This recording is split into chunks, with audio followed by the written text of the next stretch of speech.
who is not able to make it today, um, for 2nd, 2023. Today we're going to go into a deeper dive into ethical issues and the use of technology. Yesterday, or more accurately Tuesday, we went over an application that discussed medical imaging.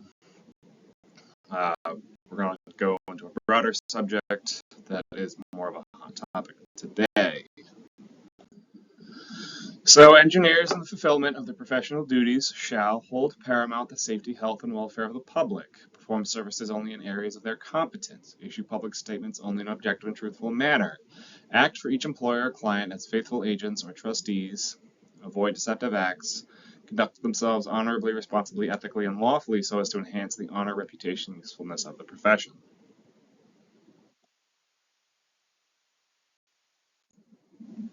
All right. So today we're going to talk about privacy and ethics associated with that. We're going to explore various concerns that people have with modern technology, understand the societal environmental impacts or implications of these challenges, and engage in critical thinking. Now, as technology becomes increasingly integrated into our daily lives, it brings with it a host of ethical dilemmas.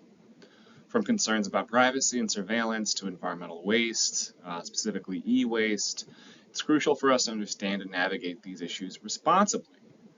Today's lesson aims to delve deep into these challenges, fostering a space for critical discussion and reflection. So, I want you to think about or picture a heart-wrenching scene.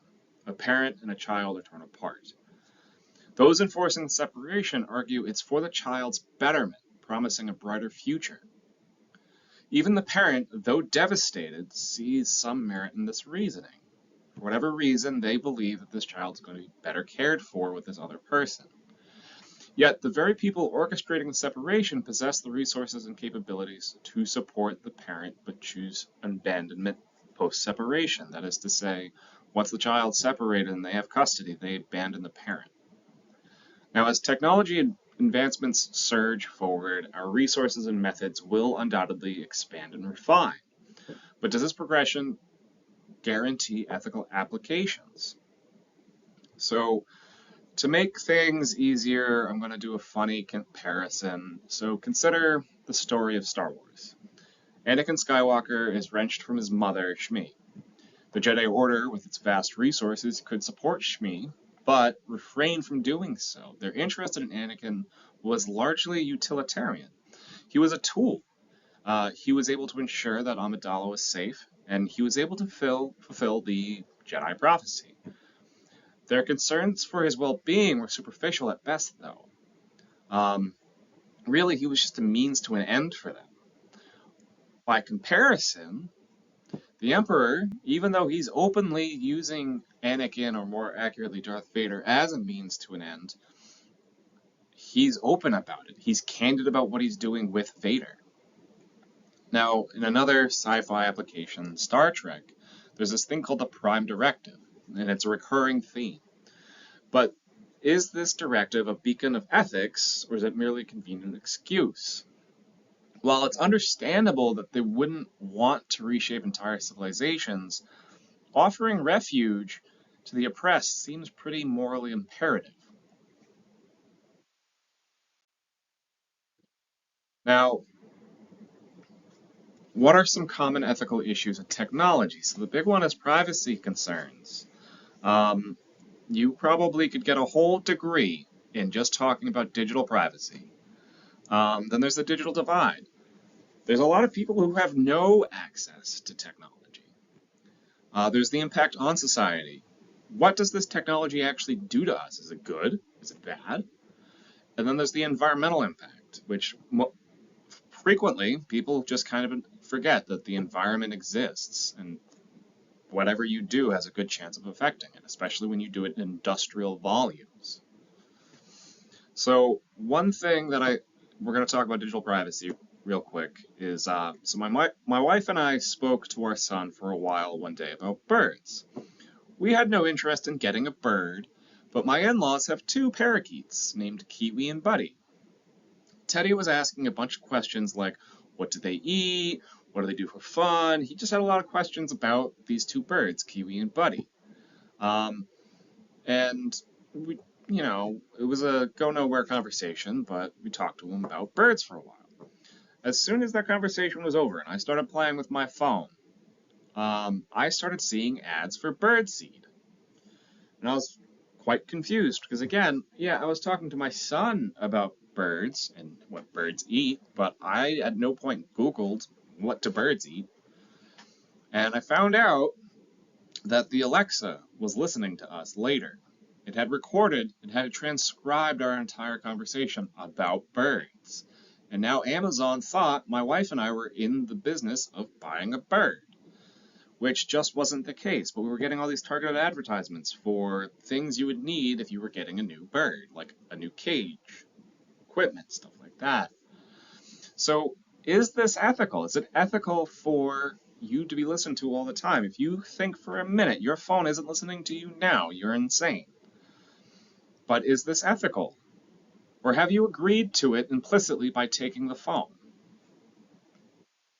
The other thing I want you to think about is, all right, you have this phone, you have an Alexa, you have a Google Dot, whatever the technology is, and it's listening to you and it's transcribing what you're writing down. That record be used against you in the court of law. This has actually happened. Somebody murdered their spouse, and the Alexa recorded the entire event. And it was used in court to show that this person had killed his wife. But was it ethical or allowed that that audio should have been used? It was his personal audio. Now, privacy concerns. Now, these are a big concern. They've always been a big concern. In 1948, there was a book written called 1984. And there was this concept of the big brother, this omniscient, always watching, protective person over the city. But Big Brother monitored your every move and thought. And in 1984, the way they did this is they had people listening to you all the time, and they had video recorders of you all of the time, and people watching that. Well, the reality is we're in that world now. Your phone is recording you all of the time. We're taking photos all of the time. No, there isn't some guy sitting in a listening booth somewhere watching you, but your phone does that perfectly well all by itself. And so in 1984, it's explicitly stated that privacy is a myth. It doesn't really exist. And so I want you to think about, do you honestly have privacy? Yes, sometimes you probably go out of your way to make sure you have privacy, but do you really have it all of the time? Every time you browse the internet, use a smartphone, or even walk past a CCTV camera, data is being collected. But who's gathering this information and to what end? Just as the party in 1984 used surveillance to maintain control, today's entities might use our data in a way we don't fully comprehend, to control us. The concept of surveillance in 1984 is overt, with the ever-watching eyes of Big Brother. In our world, it's more subtle, but equally pervasive. Our devices, apps, and even some household appliances can monitor our actions, often without our explicit knowledge. And this brings us to a matter of consent. In Orwell's dystopia, consent isn't a consideration. The party imposes its will. But our society, we often click agree on terms and conditions without a second thought. Do we genuinely understand the depth and breadth of the data we're sharing? Or, like Winston Smith in 1984, are we unwittingly surrendering our autonomy one bite at a time? Now, another thing that happens in 1984, which I'll talk about on a different slide. So then there's the digital divide. So in another sci-fi story, in the Brave New World, the citizens were divided into two castes, from highly intelligent alphas to labor-intensive epsilons. Each caste had a predominant role, and technology played a pivotal part in maintaining this societal structure. So access to to technology. And so in Huxley's world, technology wasn't just about gadgets or machines, it was about access to experiences. The feelies, for instance, were movies that one could experience with all senses. But not everyone had the same access. While alphas and betas enjoyed the most advanced forms of entertainment and comfort, the lower castes were pacified with simpler pleasures like the drug soma. This ensured that each caste remained content with their lot, never aspiring for more or questioning their place in society. The world's motto was community, identity, and stability. Technology was the linchpin that held this motto in place. By controlling access to technology, the state ensured that socioeconomic disparities were not just maintained, but institutionalized. The alphas were given the best education and tools to innovate and lead, while epsilons were conditioned to be content with menial tasks. This technology divide ensured that the societal hierarchy remained unchallenged. Outside the boundaries of the world state lay the savage reservations. These were areas untouched by the state's technological advancements. Inhabitants of the reservation lived primitively, without the comforts and controls of the world state. The stark contrast between the technology advanced world state and the primitive reservation highlighted the global inequities. It served as a reminder of what the world could regress to without the benefits of the state's control. Now, reflecting on this, it's hard not to draw parallels with our own world. As technology advances at breakneck paces, we must ask ourselves, who gets access? How does it shape our socioeconomic landscape? And as some regions surge ahead in the digital race, what happens to those left behind?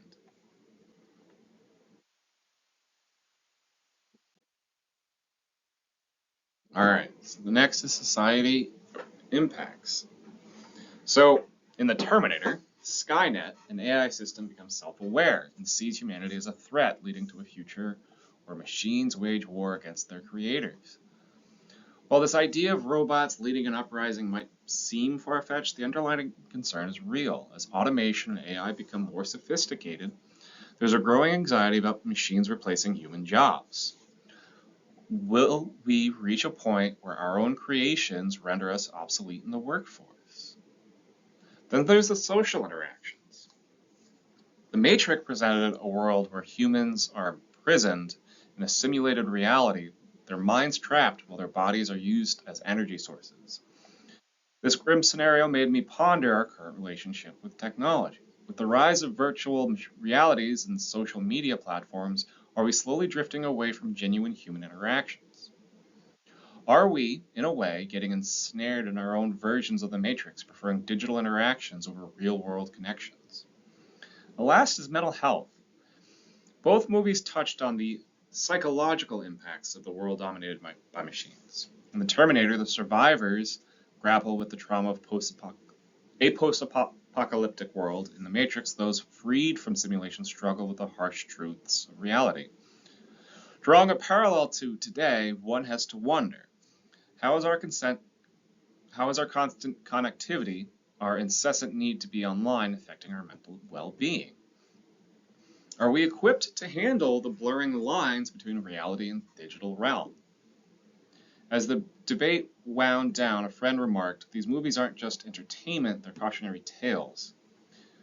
While Terminator and The Matrix offer thrilling narratives, they also serve as a reflection on our relationship with technology. As we navigate this digital age, it's crucial to remember the human element, ensuring that we use technology to enhance our lives, not dictate them. Now, there was one last thing I wanted to touch on, and that's people's inability. And this is partly a social interaction problem, partly a mental health problem.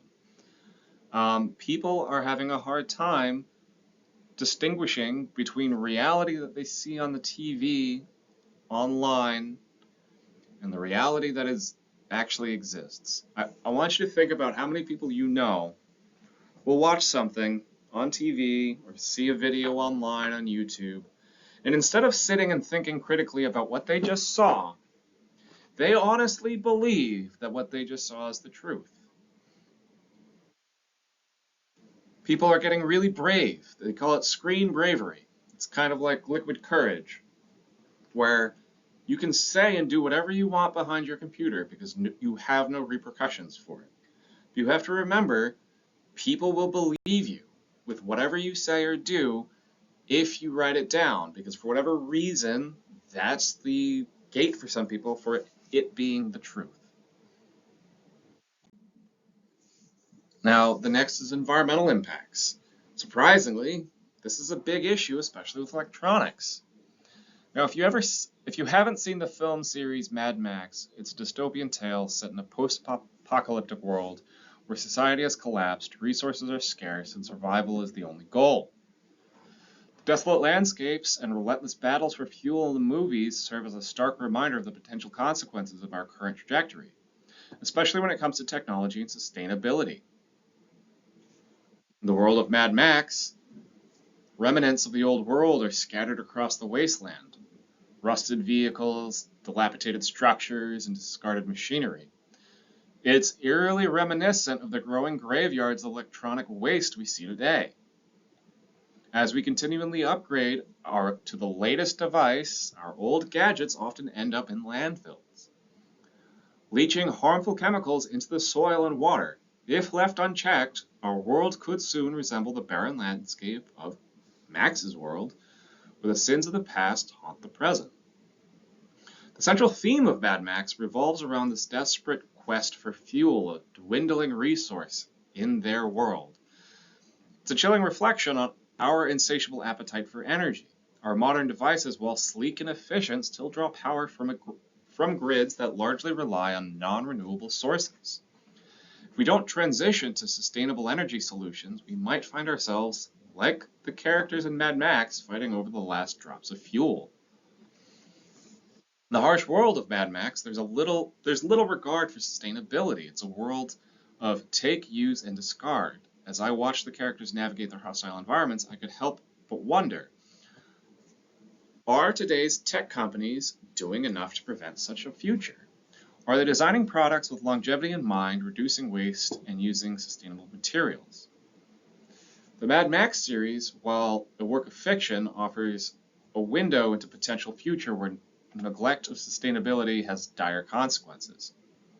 It's a call to action for all of us, especially those in the tech industry, to prioritize the planet and ensure that our technological advancements don't come at the cost of our own well-being. All right, so we're going to do case one, changing times. The last slide, and I've sent you these slides, is where all the questions are. So being that you're at home, this is probably where you want to start typing. All right, so changing times. Let's talk about privacy. So in the play Death of a Salesman, there's a character named Willy Loman. Willy, a traveling salesman from the 1930s, carried with him a suitcase filled with tangible products, representing his life's work and identity. His world was one of face-to-face interactions, physical records, and a clear distinction between personal and professional lives. In Willy's time, the primary means of understanding a person's life or habits was through tangible evidence and personal interaction. The government and businesses collected data mainly through census, surveys, and manual records. Surveillance, if it existed, was in the form of a detective tailing someone or neighbors eavesdropping on one another. Willy's struggles, dreams, and disappointments remained largely private, known only to those he chose to share with them. Fast forward to today, and the contrast couldn't be starker.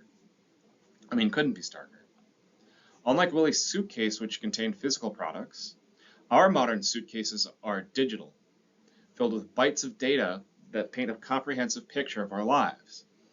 Everyone online searches, purchases, messages, and even our location is continuously recorded, analyzed, and often sold to the highest bidder. Surveillance isn't just a detective following us. It's facial recognition cameras on the street corners, digital assistants in our homes listening to our conversations, and algorithms predicting our next move. While Willy Loman's world had its own challenges, there were certain simplicities and privacies to it. Today, the line between personal and public, private and shared, are blurred as we navigate this this digital age, it's essential to reflect on the trade-offs we make for convenience and connectivity. Just as Willie grappled with his identity and worth in a changing world, we too must confront the implications of our digital existence and footprint we leave behind. Digital divide. Willie's world is one of tangible aspirations and struggles. Set in the 1930s, Willie's dreams are not of high-speed internet or the latest gadget, but of owning a house with modern amenities and ensuring his family's upward mobility. Willie's New York City home boasts a rotary telephone, a symbol of modernity in connection to the broader world, yet this was a luxury many in rural areas couldn't fathom. The divide of the era was stark. While urban households like the Lomans might have had electricity and telephone services, many rural homes were still lit by candlelight, with news traveling by word of mouth or the occasional radio broadcast. The aspirations of the time were grounded in these basic amenities, which represented progress and a better life. Fast forward a century, and the symbols of progress have shifted dramatically. Today, the Lomans family's descendants might be debating the merits of 5G connection or the latest smart home device. The modern divide isn't just about having a phone, it's about the speed of your internet connection, the model of your smartphone, and access to cutting-edge software. And this disparity isn't just domestic. While cities in developed nations are hubs of technology, many regions in developing countries are still striving for consistent basic internet access. Willie Loman's dreams were rooted in the tangible, a home, a refrigerator, a steady job. Today's aspirations, while seemingly more abstract, are no less significant. They represent our desire to connect, to be part of a global conversation, and to ensure that no one is left behind in the digital age. As we reflect on technology, disparities of our time, it's worth remembering that at the heart of all of this is a universal human desire to provide a better future for the next generation. Changing times, impact on society. So the 1930s was a decade of transformation. The once agrarian landscapes were now dotted with factories, and cities became the epicenter of dreams and opportunities. Willie, a traveling salesman, was a product of this shift. As he traversed the urban landscape selling his wares, he was also selling a dream, the American dream. At home, the Loman family would gather around the radio, their premier source of entertainment, listening to news broadcasts, dramas, and music. It was a simpler time where cinema reels and radio waves were the gateway to the world beyond. Fast forward to present day. The landscape of dreams and aspirations has undergone another seismic shift. The factories of Willie's time are now automated, with machines and AI systems performing tasks that once required human hands. The job market has evolved, demanding new skills and adaptability. The radio in the Loman's living room has been replaced by virtual reality headsets and smart devices, with social media platforms being the new stage for life's dramas. These platforms, while connecting us globally, also challenge our perception of reality, often making us question what's real and what's virtual. Willie Loman's struggles were rooted in the tangible world of the 1930s, where success was measured by material possessions and societal status. Today, while the metrics of success might have evolved, the underlying human emotion remains unchanged. The desire for recognition, the fear of obsolescence, and the quest for purpose are all relevant today as they were in Willie's time.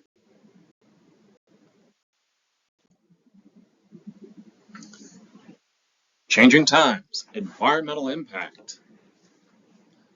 So the Loman household was set against the backdrop of a bustling 1930s city, was often enveloped in a haze. This haze was not a metaphorical haze that clouded Willie's mind in Arthur Miller's Death of a Salesman, but a very tangible smog produced by the booming industry of the time. As Willie walked the streets peddling his wares, he was often met with the sight of factory chimneys spewing thick smoke. The city's skyline was a testament to industrial progress, but it came at a cost. The air was thick, the rivers, once clear, now carried the grime of progress. Yet in the Loman household, the concerns were more immediate: paying bills, securing sales, and achieving the American dream. Environmental environmental consciousness was in its infancy. Plastics, though invented, hadn't invaded every aspect of the life. The world was on the brink of an environmental shift, but it was yet to realize the magnitude. Fast forward to today, and the repercussions of those industrial choices are evident. The smoggy days of Willie's era have given way to a broader environmental challenge. The world grapples with the effects of climate change, a direct result of choices made decades ago. The streets Willie once walked are now lined with electronic stores offering the latest gadgets. But with innovation comes obsolescence. The discarded remnants of yesterday's technology, the e-waste piling up, joining the ever-present specter of plastic pollution. Willie Loman's dreams were of personal success, often at the cost of overlooking the bigger picture. Today, as we chase our aspirations, the environment serves as a constant reminder of the interconnectedness of our choices. The dream now is not just personal success, but sustainable future for all. All right, this is case 2, Tale of Two Eras. In this case study, we'll embark on a journey through time comparing the lives of two individuals, Clara from the 1930s and Neo from the 2030s. Both face challenges and benefits from the technology of their respective times, shedding light on the ethical implications of technological advancements. Look. Before the rise of the Dark Knight, Clara's world is one of stark contrast. The warm glow of the radio, her window to the world, contrasts with the cold realities outside. The streets, though filled with the hum of daily life, also echo the hardship of the Great Depression. Discrimination casts a long shadow, reminiscent of the societal divides in Gotham. Yet amidst these challenges, there's hope. The magic of cinema, a relatively new marvel, offers an escape, much like the symbol of the bat offers hope to Gotham citizens. But like Batman's long nights waiting for a signal, Clara too waits, longing for a letter from her distant love. Fast forward to Neo's time, and the cityscapes have transformed. The towering skyscrapers of the smart city are reminiscent of Gotham's ever-evolving skyline. With technology at its fingertips, Neo navigates a world of endless possibilities. Yet much like Batman's sophisticated tech tools, these advancements come with their own set of challenges. The ever-watchful digital eye tracking Neo's every move is a grim reminder of Gotham's surveillance state. The marvels of telemedicine and virtual reality, while groundbreaking, also distance Neo from the genuine human connection, much like the Dark Knight's isolated crusade. So, if you are in class, I'd have you break into your groups, and then I'd have you write up why you prefer one era versus the other. In your answer, I want you to consider which era had a better privacy standard, how did each era handle the digital or technological divide, what were the societal impacts of technology in both times, especially concerning job displacement and mental health, and how did each era approach the environmental stewardship? As we near the conclusion of our discussion, let's take a moment to circle back and reflect on the pivotal themes we've explored. It's astounding to think about the leaps and bounds technology has made from the 1930s to the 2030s, from the humble beginnings of radio broadcasts to the interconnected digital world we live in today.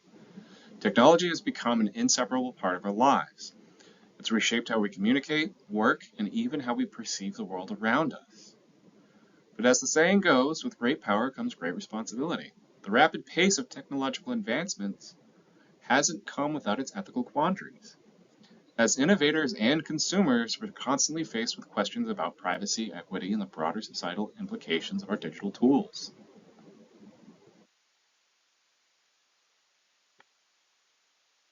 Our journey through decades comparing the lives of individuals from the 1930s and 2030s offered a unique vantage point.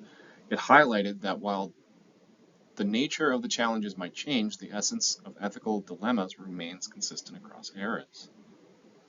In closing, I'd like to emphasize that as we move forward in this digital age, it's crucial for us to remain vigilant and informed and engaged in these discussions. The ethical path isn't always clear-cut, but together we can chart a course that's both innovative and responsible. Technology can be our best friend. Technology can also be the biggest party pooper of our lives. Interrupts our own story, interrupts our ability to have a thought or a daydream, to imagine something wonderful because we're too busy bridging the walk from the cafeteria back to the office on the cell phone.